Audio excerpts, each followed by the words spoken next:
So, I gotta work on a model, and while I'm doing that, I gotta binge Bumblebee for Patreon. But I figured the only true way to watch an 80s Transformers movie is on an old piece of shit like that. Minute in, already better than all the Michael Bay movies.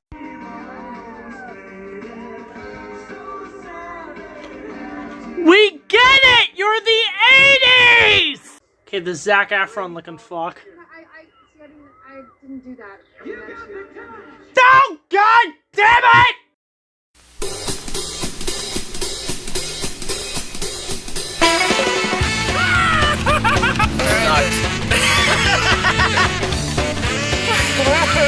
It's so dark. It was amazing! Oh wait! There's more! It was awful! I'm back! CGI shit! I rest my case. It was fucking horrible!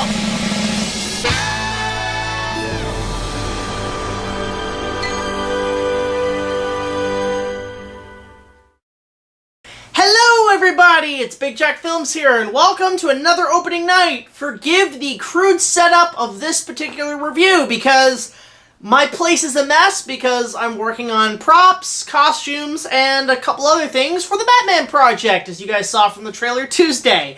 But that's not what we're talking about, especially with this Joker t-shirt. No, we're talking about another mailed-in opening night request. This was mailed in by a fan.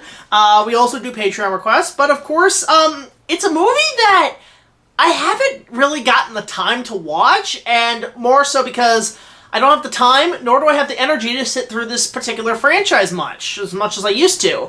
That, of course, being Bumblebee. And yes, this DVD, this particular DVD, is a Valentine's Day edition with like a little heart and everything, which is cute. And this is just the sleeve and everything, but it is nice. It's a nice little variant. So, the Bumblebee movie is a prequel slash reboot, a prequel of the Transformers franchise. It's sort of a prequel, but it's also a redo to kind of rekindle the franchise because Michael Bay kind of pissed on it. So, before we get started, I might as well just discuss my history with Transformers. If you guys saw my Beast Wars review, that was my generation's Transformers. I grew up with Beast Wars.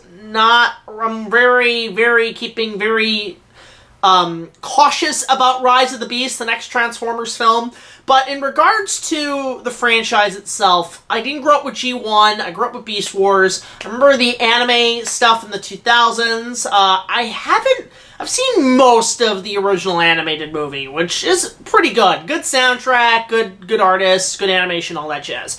But in regards to the Michael Bay films, the first film I actually do genuinely like. I saw that in a drive-in, and I actually had quite a blast. I had a really fun time watching it at the drive-in. Transformers 2 sucks. Like, that is fucking garbage. Hated that one. Absolutely wish I got my money back for that piece of shit. And then, Dark of the Moon, again, I kind of liked because it was this big, grand, original epic finale. I have not seen Age of Extinction because I heard it was bad, and I boycotted the shit out of, The Last Night, I think it was called. I just don't like Michael Bay as a storyteller. Like, he's got some moments where he can make a good action scene. He's good at action scenes. When it comes to just making movies and stories, he's absolute horseshit. He's absolute garbage. It's patriarchy, it's misogynistic, it's racist. He doesn't know what the hell he's doing. So, the Transformers films have been very mixed for me. Some I like, some I absolutely hate, and some I just refuse to watch. But a lot of people told me that Bumblebee was relatively good because Michael Bay is only producing it, and they got a new director, new writers doing it, and they say, oh, it's wonderful, it's a great tribute to the cartoon. I'm like, yeah, right. Like, I don't believe it. But I finally sat down, got some time to watch it as I'm building stuff for my next set of episodes. I came out kind of liking this one.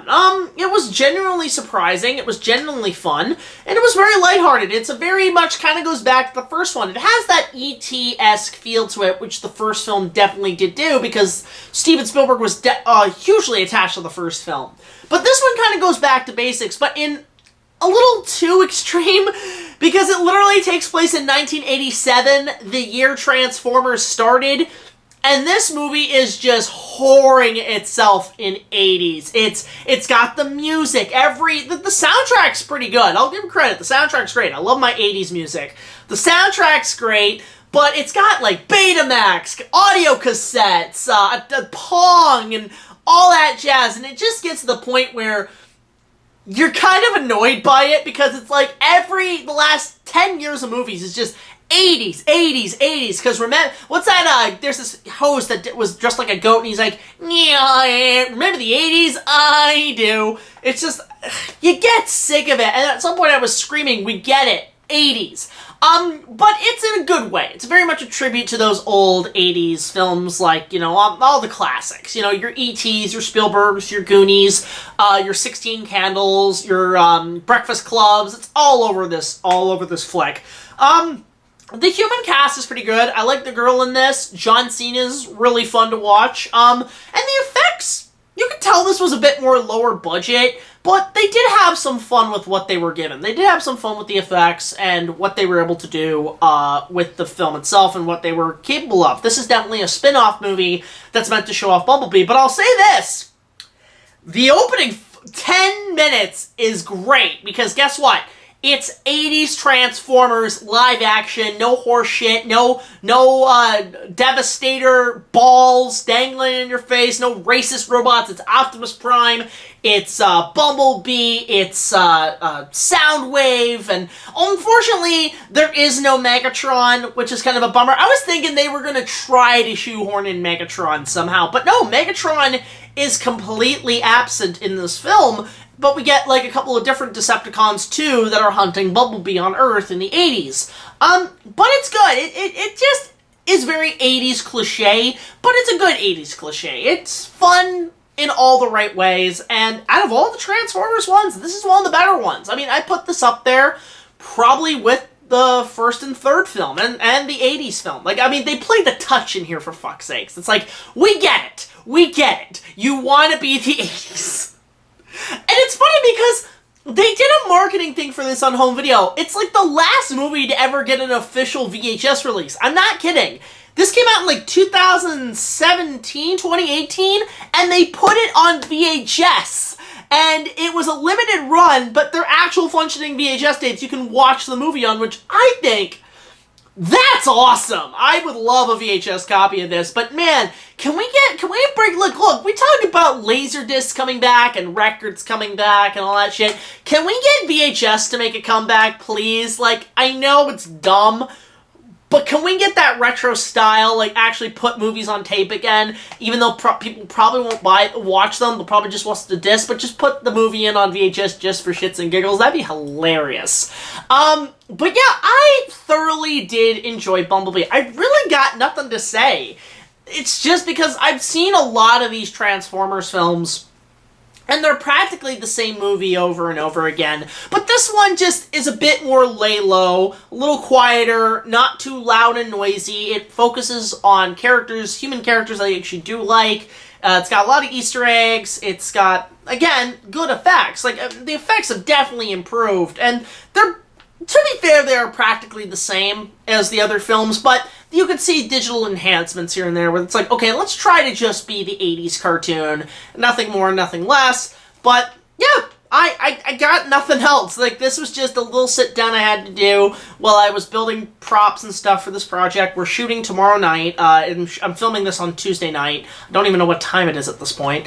But, again, I'd recommend Bumblebee. It is a fun time. It is an enjoyable thing. It's good for the whole family, actually. It's a perfect family film, especially for the Transformers and stuff like that. See, if it's, like, they do one of those re-releases for family events on Saturday nights, this is good for a matinee. So, I don't know. I'd give this a good 8 out of 10. It is the 80s, so 8 out of 10 seems perfect.